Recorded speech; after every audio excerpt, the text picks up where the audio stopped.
और gas leakage है उसका आपको कैसे पता चलेगा?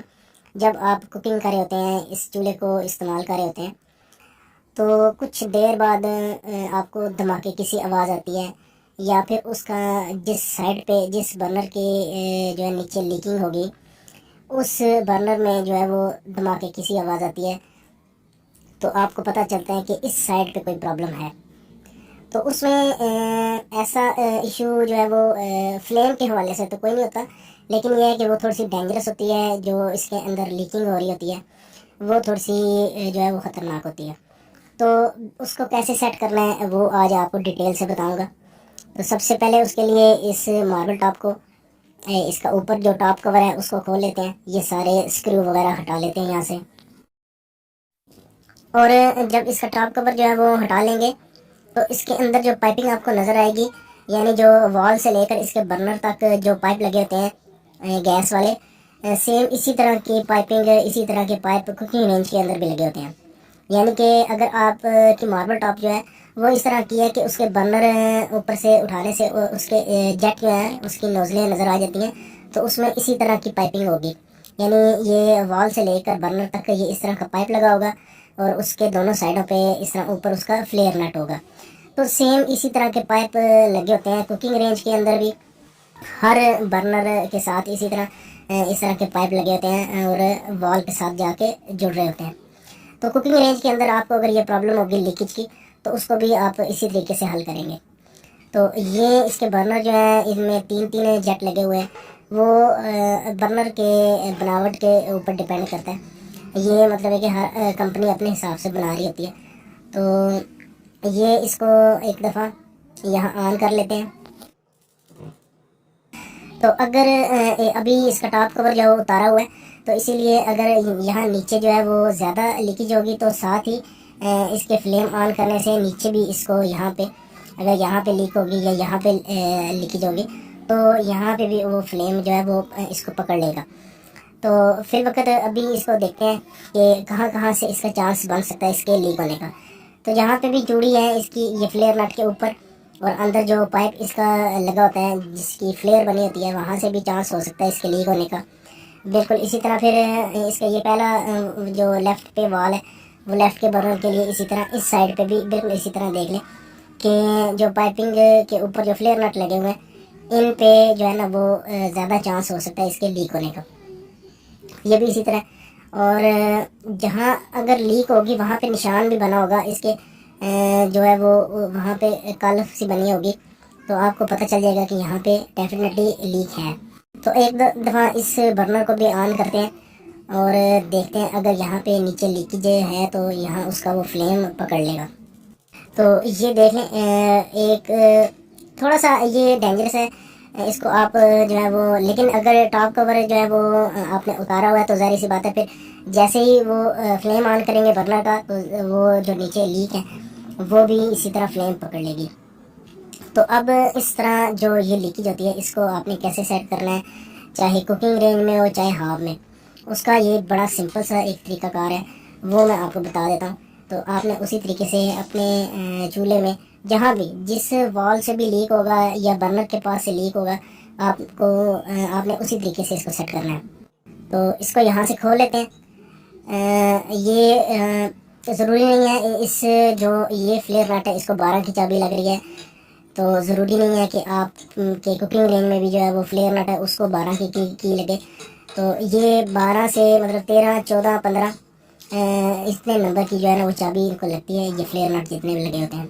तो इसको थोड़ा सा यहाँ से हटाएंगे ताकि इसके ऊपर टेफ्लॉन टेप लगाई जा सके। इसका ये जो ये कॉलर सा बना हुआ है, इसके दोनों तरफ जो है वो टेप लगानी पड़ेगी, टेफ्लॉन टेप, ताकि इसकी लीकेज जो है वो रुक सके। और इसको आप थोड़ा सा ज़ोर लगा के ये मुकम्मल ये इसको बाहर भी निकाल सकते हैं, लेकिन मेन मकसद ये है कि यहाँ पे टेफ्लॉन टेप लगाई जा सके।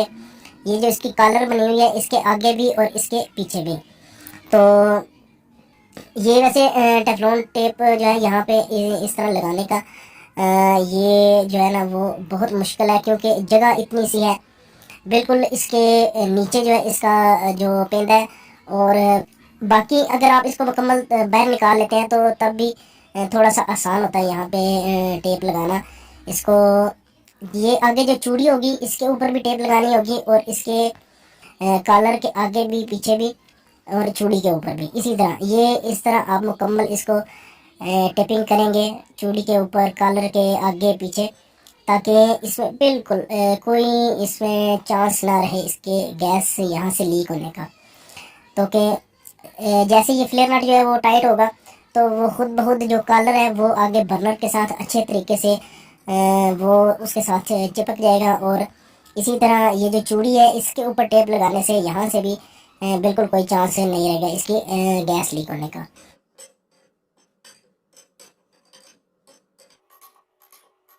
और इसके बाद इसी तरह इसके दूसरे सिरे पे यानी वॉल की तरफ भी बिल्कुल इसी तरह फ्लेयर नट लगा हुआ है।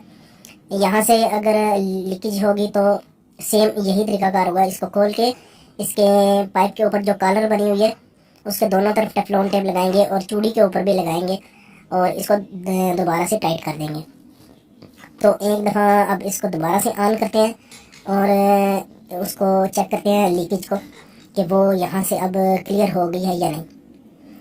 तो एक दफ़ा इसको ऐसे भी चेक कर लेते हैं यहाँ इस तरह माचिस की तीली से।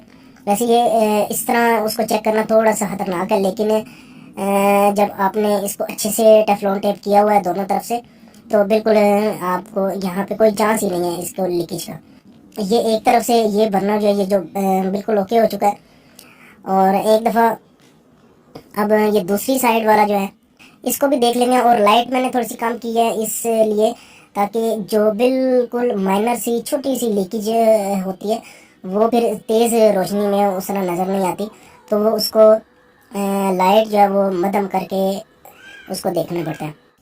और इस तरफ से जो लीकेज है उसको क्लियर करने के लिए ये पाइप का पीस जो है ये मैंने मुकम्मल तौर पे यहाँ से हटा लिया, ताकि ये थोड़ा सा आपको क्लियर करके दिखा दूँ कि इसकी कॉलर जो है वो पाइप का थोड़ा सा हिस्सा इसके अंदर जो है वो जाता है और बाकी ऊपर थोड़ी सी कॉलर जो है वो इसके साथ जो है वो टच होती है, और पीछे जो नट है वो इसको ऊपर जब टाइट होता है तो वो पकड़ करता है, उसकी लीकेज जो है वो इस तरीके से ख़त्म होती है। तो इस तरफ से भी इसको मैंने हटा लिया है दोनों तरफ से।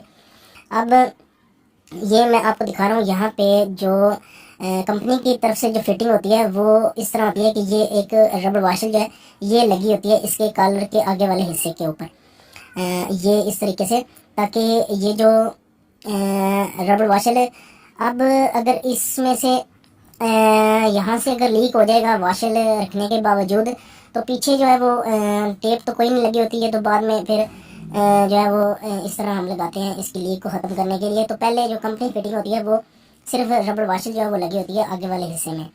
तो अगर वाशर के बावजूद ये लीक हो रहा है तो फिर आपको दोनों तरफ टेफ्लॉन टेप जो है वो ज़रूर लगानी होगी।